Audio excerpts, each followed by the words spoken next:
नमो तस् भगवतो अरहतो सम्मा सम्बुद्धस्स। नमो तस् भगवतो अरहतो सम्मा सम्बुद्धस्स। नमो तस् भगवतो अरहतो सम्मा सम्बुद्धस्स।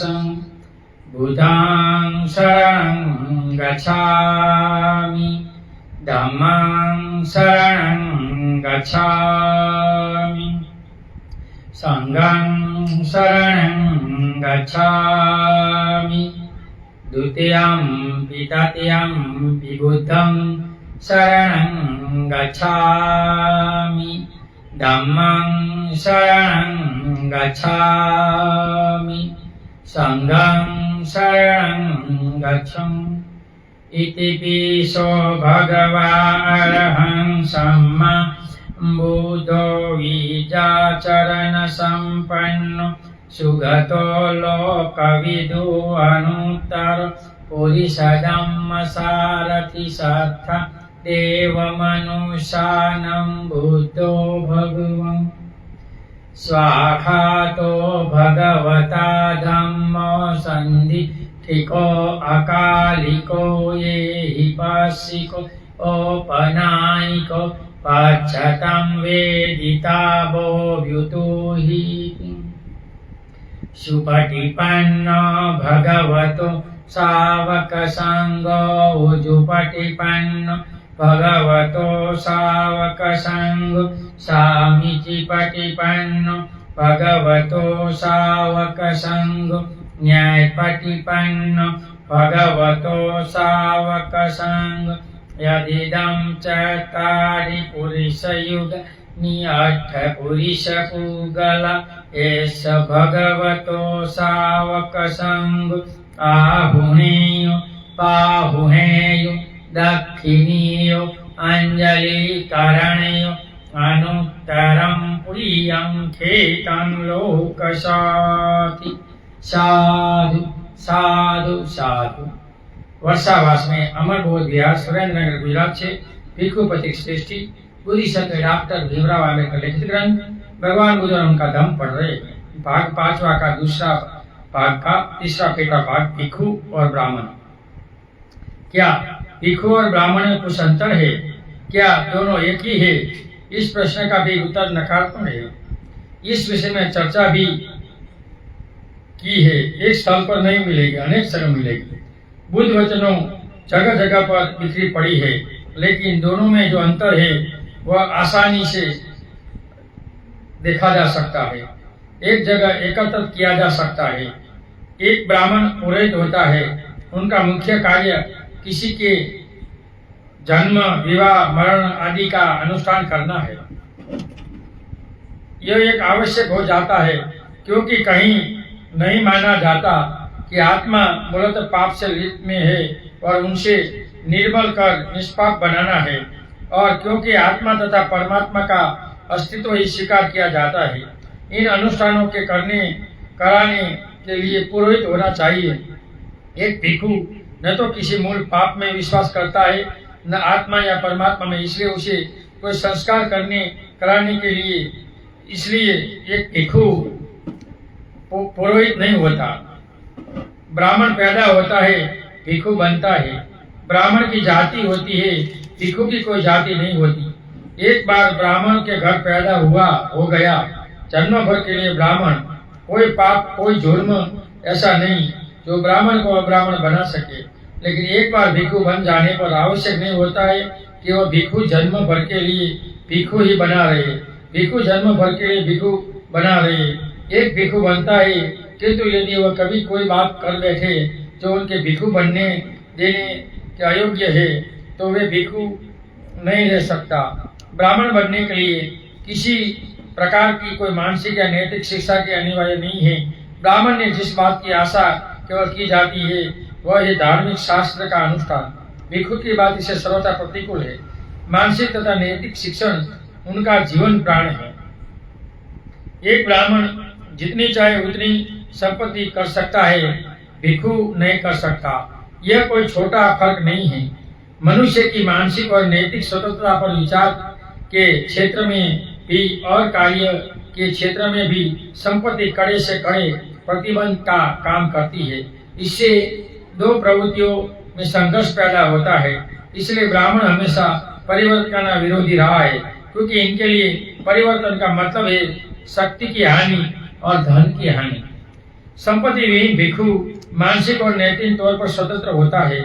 कोई ऐसा व्यक्तिगत स्वार्थ नहीं होता तो इनकी ईमानदारी और सच्चाई में बाधक बने। ब्राह्मण होते हैं, लेकिन हर ब्राह्मण अपने में अकेला ही व्यक्ति होता है।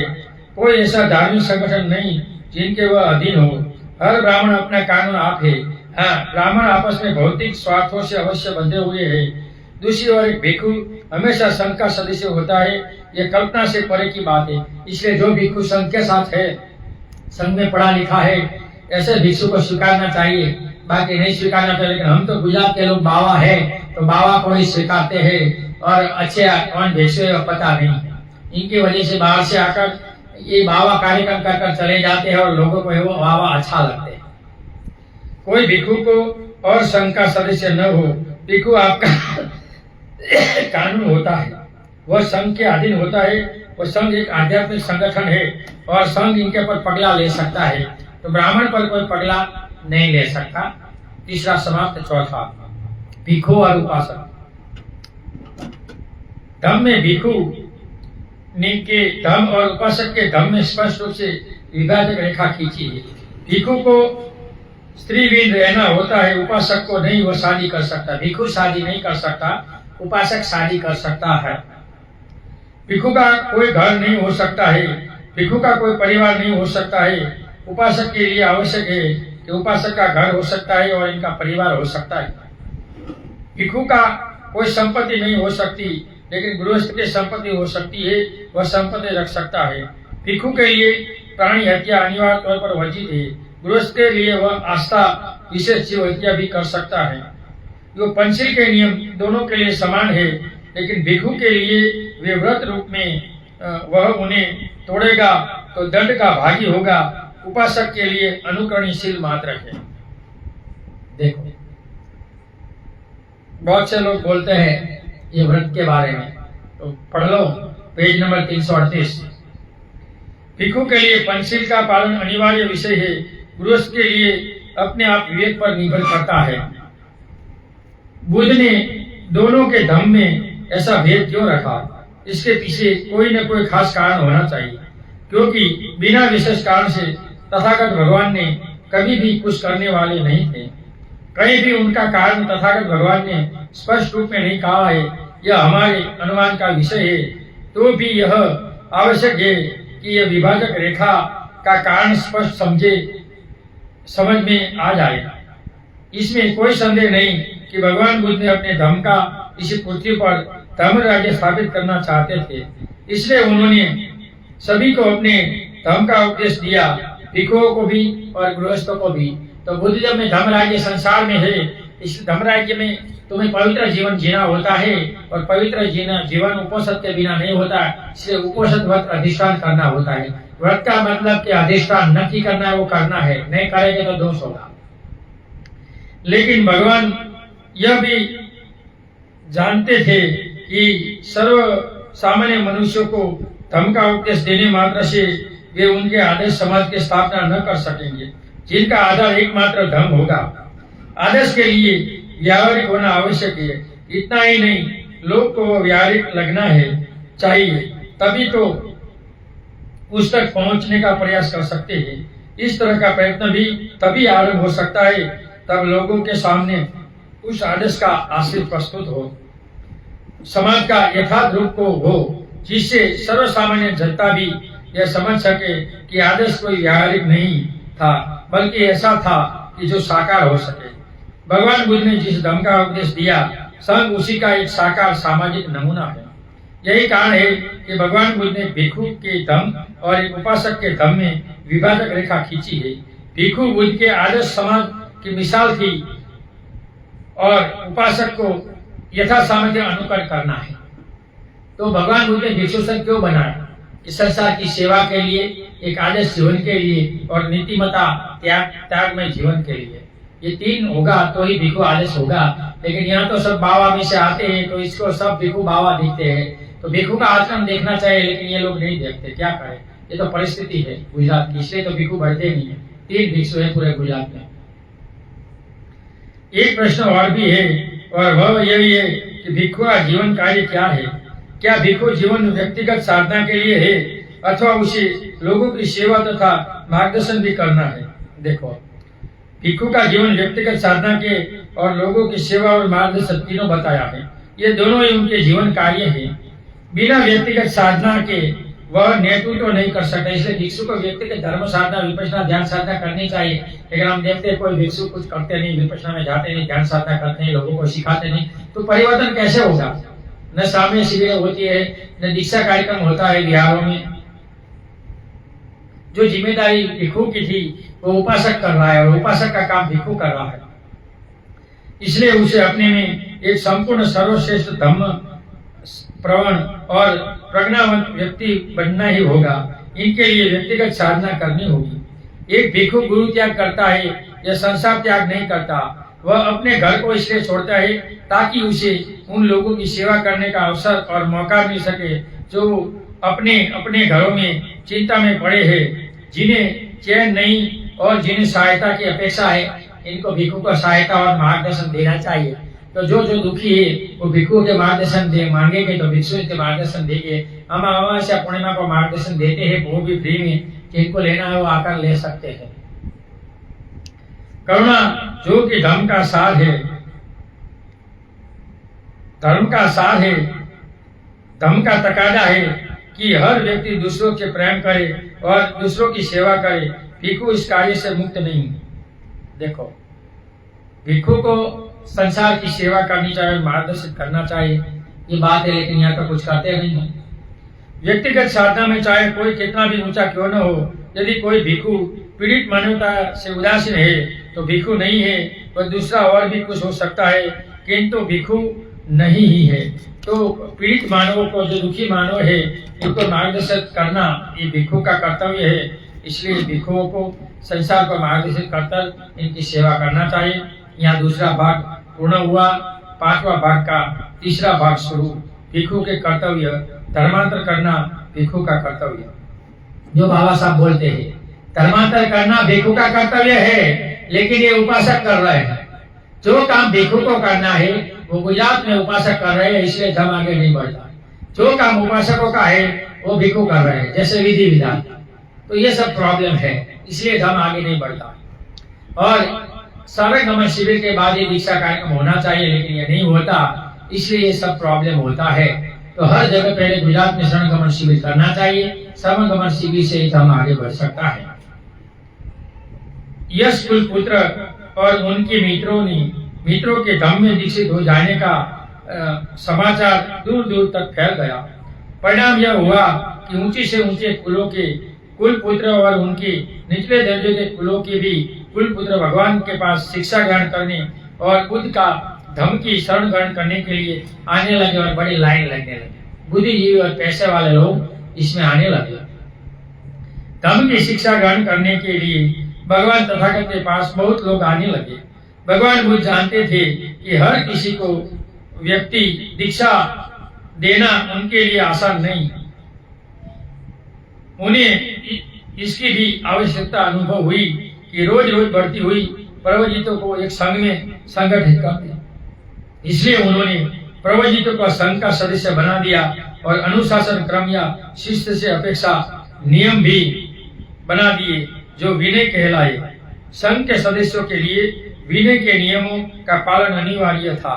भगवान ने आगे चलकर भिक्षु बनने के इच्छुक किसी भी सावक के लिए 2 सीढ़ियां आवश्यक ठहरा दी।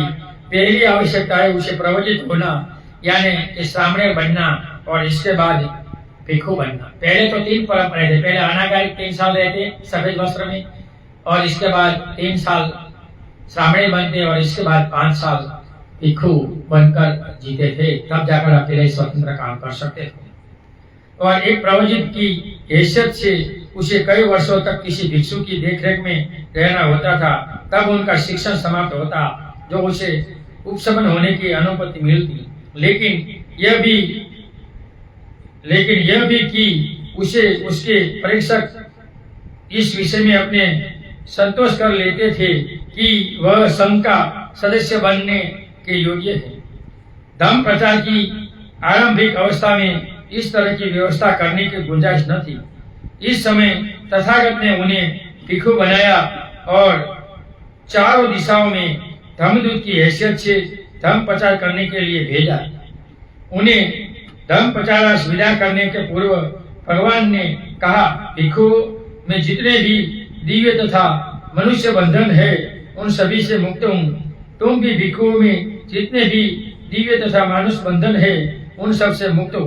भिक्षु अब जाओ, बहुजनों के हित के लिए, बहुजनों के सुख के लिए, संसार पर अनुकंपा करने के लिए, देवता तथा मनुष्यों के हित के लिए, मनुष्यों के कल्याण और सुख के लिए विचरण करो और घर घर जाकर धम्म का दो, धम्म की चारिका करो। भिक्षु मैं तुम्हें चत भिक्षुवम चारिकम बहुजन हिताय बहुजन सुखाय। तुम में से कोई दो एक दिशा में मत जाओ। भिक्षु उस धम्म की देशना करो जो आदि में कल्याणकारक है, जो मध्य में कल्याणकारक है, जो अंत में कल्याणकारक है। भिक्षु अर्थ और व्यंजन शब्दों से युक्त ऐसे धम्म की देशना करो और परिशुद्ध और श्रेष्ठ जीवन जियो। लेकिन यहाँ लोगों को परिशुद्ध श्रेष्ठ जीवनशील जीवन दिखता नहीं है, अंधे लोग हैं, तो हम क्या करें? यहाँ तो भिक्षु की टांग खींचने वाले हैं पूरे गुजरात में। किसी को भिक्षु नहीं चाहिए, भिक्षु से बड़े बाप हो गए हैं सब। इसलिए प्रत्येक जनपद में विचरो और अभी धम्म में अदीक्षित है दीक्षित करो। दुख के दर्द इस समय संसार में विचरो, हर जगह शिक्षा दो, अभी अज्ञानियों को ज्ञान का दान दो। जाओ जहाँ कहीं महर्षि रहते हैं, राजर्षि रहते हैं, ब्राह्मण रहते हैं, वहां रहो और उन्हें अपने अपने मत के अनुसार उन्हें प्रभावित करो। देखो, भिक्षु कहीं भी जा सकता है, लेकिन हम कोई हिंदू साधु के पास जाए तो ये मनुवादी है, इनके पास जाते हैं। मूर्खों, इतने का बाप लिखता है कि हम कहीं भी जा सकते हैं, बाबा साहब ने लिखा है। इसलिए जाओ, अकेले अकेले जाओ, अनुकंपा से प्रेरित होकर जाओ, लोगों को बंधन मुक्त करो और उन्हें दीक्षित करो। एक जात से मुक्त हो। हम देखते हैं एससी वाले एससी में जाते हैं, तो भिक्षु को ऐसा नहीं होना चाहिए, लेकिन जाएंगे तो एससी वाले विरोध करते हैं, अमेरिका के नाम पर आडंबरवादी हो गए। भगवान बुद्ध ने उन भिक्षुओं को यह भी कहा, धम्म दान सब दानों से बढ़कर है, धम्म का माधुर्य सभी माधुर्य से बढ़कर है और धम्म का आनंद सब आनंदों से बढ़कर है। इसलिए धम्म का आनंद लो, ध्यान साधना का आनंद लो। लेकिन कोई को ध्यान साधना में जाना ही नहीं, उपोषित आचरण करना ही नहीं है। या धम्म का आचरण बड़ा उपोषित आचरण करना चाहिए। तो ये मूर्ख लोग बोलते हैं हिंदू में उपवास वाले, यहाँ तो पढ़े और हिंदू बनकर कौन यहाँ बुलाता है तुम्हारा बाप? तो मूर्ख ज्यादा है जो धम्म की अवहेलना करते और धम्म को बदनाम करते हैं। ऐसे मूर्ख को वहीं पड़े रहना चाहिए, ऐसा हमारा कहना है। खेत व्यर्थ की घास से नष्ट हो जाते हैं, मानवता राग के होने से नष्ट हो जाती है, इसलिए धम्म दान का महान फल है। खेत व्यर्थ की घास से नष्ट हो जाते हैं, मानवता देश के होने से नष्ट हो जाती है, इसलिए धम्म दान का दान महान फल है। खेत व्यर्थ की घास से नष्ट हो जाते हैं, मानवता मान के होने से नष्ट हो जाती है, इसलिए धम्म दान महान फल है। खेत व्यर्थ की घास से नष्ट हो जाते हैं, मानवता तृष्णा के होने से नष्ट हो जाती है, इसलिए धम्म दान महान फल है। धम्म दान से ये सब तृष्णा, अविद्या, अज्ञानता ये सब नष्ट होता है। मैत्री, करुणा, मुदिता, उपेक्षा, अच्छा ज्ञान आता है और संसार सुखी होता है। तब ये 8 भिक्षु धम्म प्रचार चारों दिशाओं में फैल गए। तथागत ने उन्हें धम्म दीक्षा के विषय में भी हिदायत दी और कहा, चरत भिक्षुवम चारिकम बहुजन हिताय बहुजन सुखाय। और भिक्षु सर्व दिशा में गए और भगवान बुद्ध का धर्म का प्रचार प्रसार किया। दूसरा चमत्कार प्रतिहारियों द्वारा धर्मांतर नहीं। तो उत्तर मनुष्य धर्म हम चमत्कारों को नहीं मानते, 5 दिनों से बड़ी शक्तियों को मानते हैं, वो दिखाकर नहीं करना है। भगवान मुझे एक बार मल्लो के नगर अनुप्रिया में विहार करते थे। उस समय पूर्वा में भगवान ने चीवर पहना तथा हाथ में पात्र और चीवर ग्रहण किया और अनुप्रिय नगर में भिक्षा के लिए निकले। रास्ते में उन्हें लगा कि कदाचित भिक्षाटन के लिए अभी थोड़ी देर रुकना चाहिए। तब तक भगवान भक्त परिवारजक रहता है, मैं वहां ही क्यों न चला जाऊं और इससे भेंट करूं। तो अन्य परिवार को अन्य धर्म के संप्रदाय में भिक्षु को जाना चाहिए, लेकिन अभी तो जाते नहीं। ये गलत है। तुम जाकर अपना धर्म नहीं दिखाओगे तब तक परिवर्तन नहीं आएगा। जो बोलने वाले हैं आटेबाजी बोले, इससे हमें क्या, हमें हमारा काम करना है। हम 12 साल से भिक्षु बने हैं तो विरोध ही चलता है, चलने दो, जितने साल चलता है बहुत मजा आता है विरोध में काम करना, उत्साह रहता है, आलस चली जाती है। इसलिए भगवान भगव परिवार के आश्रम पर गए।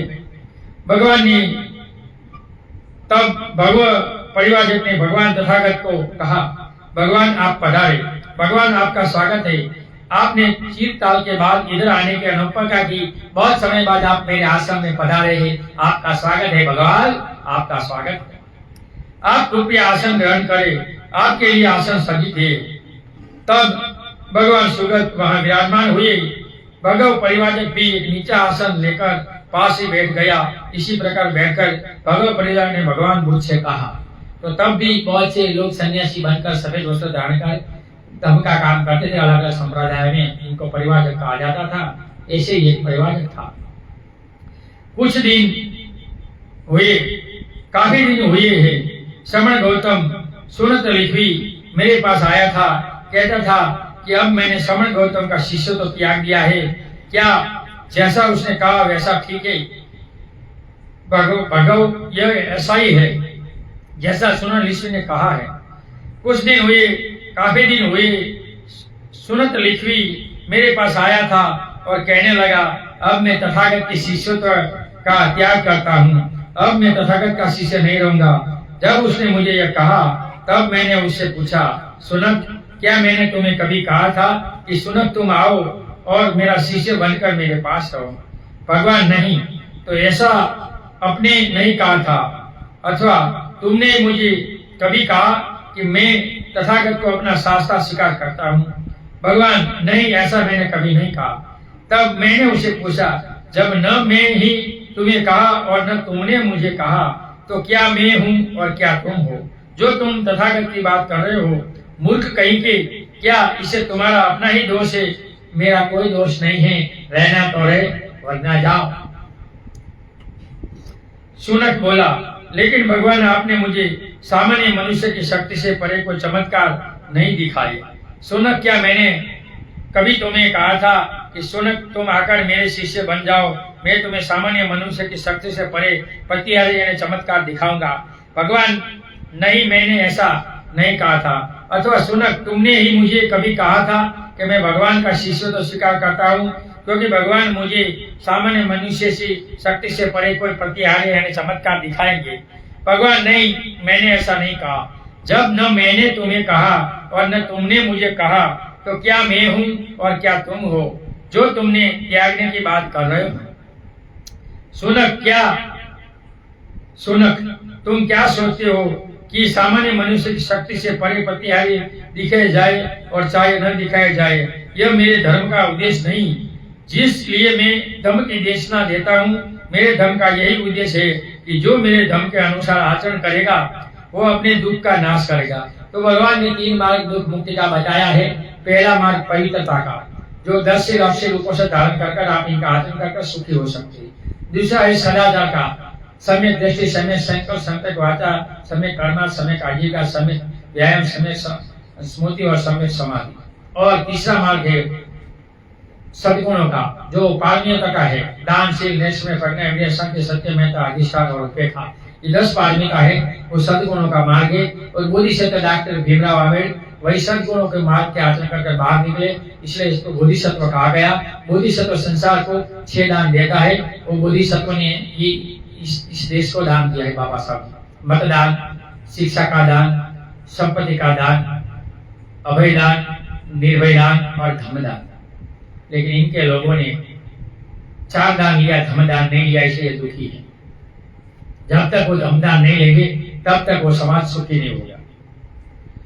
भगवान चाहे पातिहारी दिखाए, चाहे और चाहे न दिखाए, निश्चित से तथागत धम देशना यही उद्देश्य है कि जो भी बुद्ध के धम के अनुसार आचरण करेगा वह अपने दुख का नाश करेगा। इसलिए भगवान ने दुख मुक्ति के लिए पवित्रता का मार्ग बताया है। 80 उपोषक, 10 उपोषक। 80 उपोषक वर्षावास, हेमंत और ग्रीष्म ऋतु का 8 उपोषक होता है। इनका उपासकों को आचरण करना चाहिए। अमावस्या, पूर्णिमा, 2 अष्टमी और इनके दिन ब्रह्मचर्य का पालन करना चाहिए। इस दिन 8 नियम पढ़ लेना चाहिए कि आज के दिन हिंसा नहीं करूंगा, चोरी नहीं करूंगा, व्यभिचार नहीं करूंगा, आज के दिन मैं व्यसन नहीं करूंगा, मौज शौक नहीं करूंगा, भय पर सोऊंगा और एक बार भोजन करूंगा।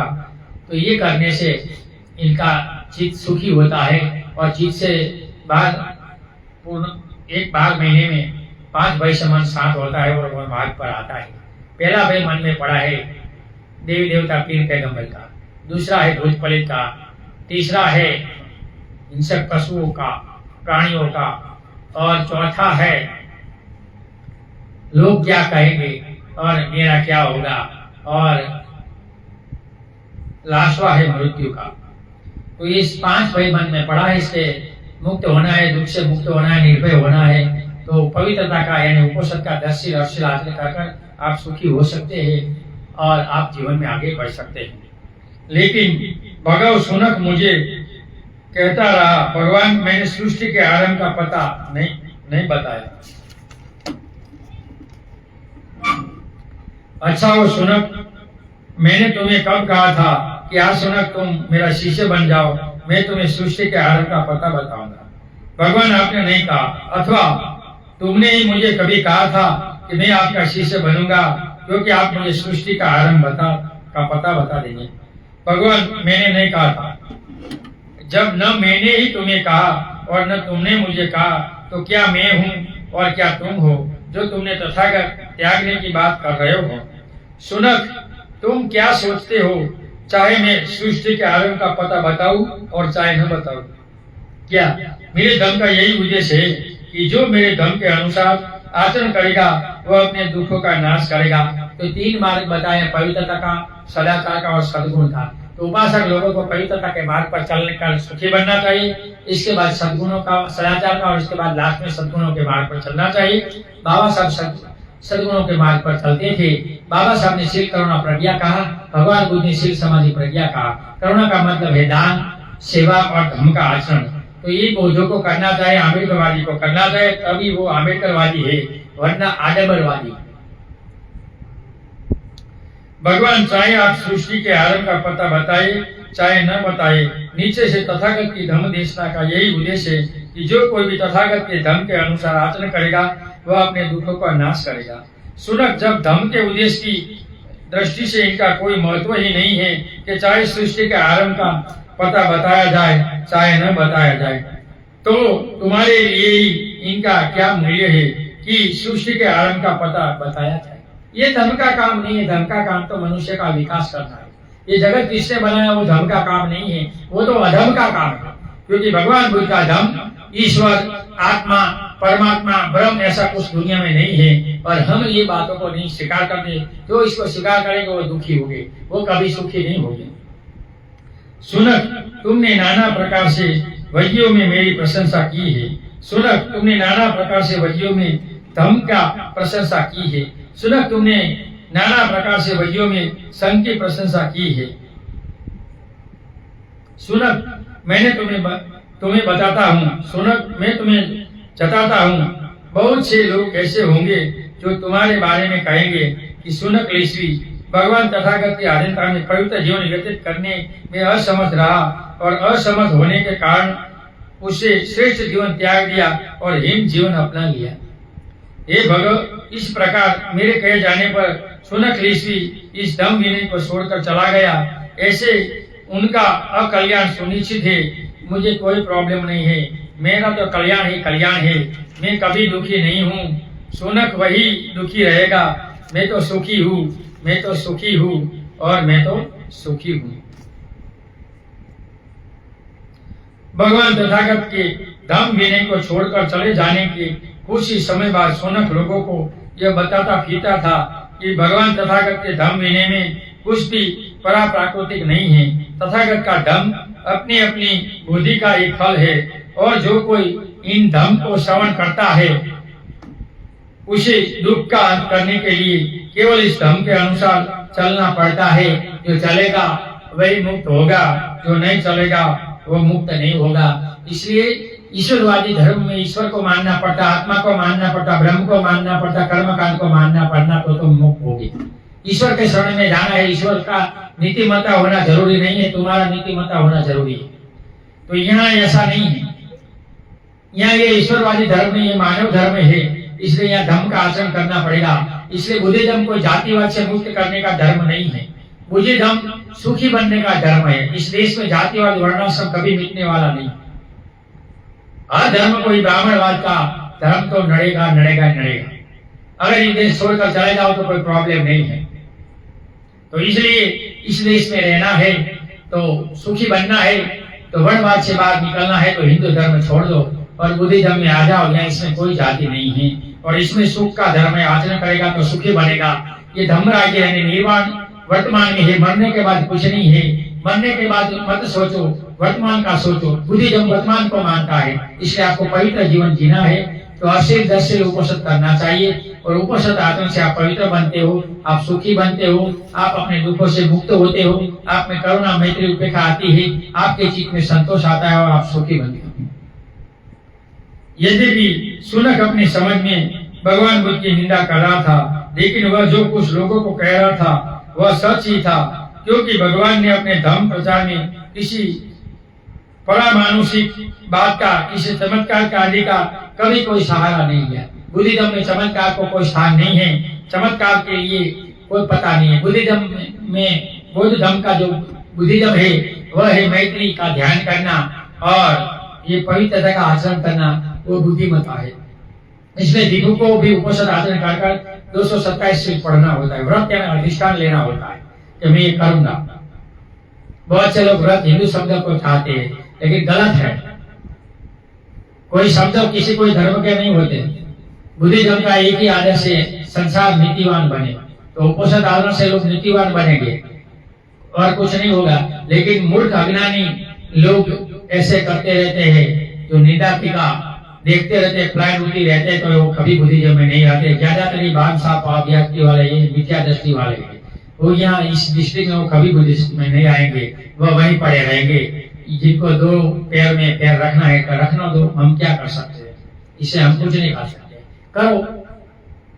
यहाँ ये भाग समाप्त होता है। दूसरा भाग हम कल पढ़ेंगे। ऑनलाइन सुनने वाले सभी लोगों को सुने हुए धर्म की हम पुण्यानुमोदन करते हैं। सुने हुए धर्म से आप सभी लोग सुखी हो, निरोगी हो, आपका कल्याण हो, आपका मंगल हो। ऑनलाइन सुनने वाले सभी लोगों को समझाने का जितना प्रयत्न किया है मैंने किया है। किसी को दुख लगा है क्षमा करना, मेरा कोई ऐसा आदेश उद्देश्य नहीं है। नथि में शरणम अयम बुद्धो में शरणम वारम एतेन सच्चवाजेनम होतु मे जय मंगलम।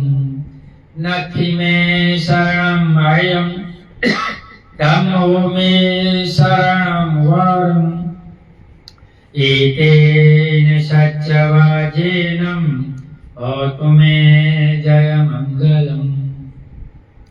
नथि में शरणम अयम संघो में शरणम वरम एतेन सच्चवाजेनम होतु मे जय मंगलम।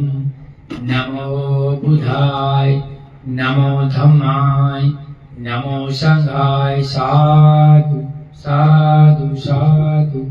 सबका मंगल हो, सबका कल्याण हो, सब सुखी हो, सब सुखी हो, सब सुखी।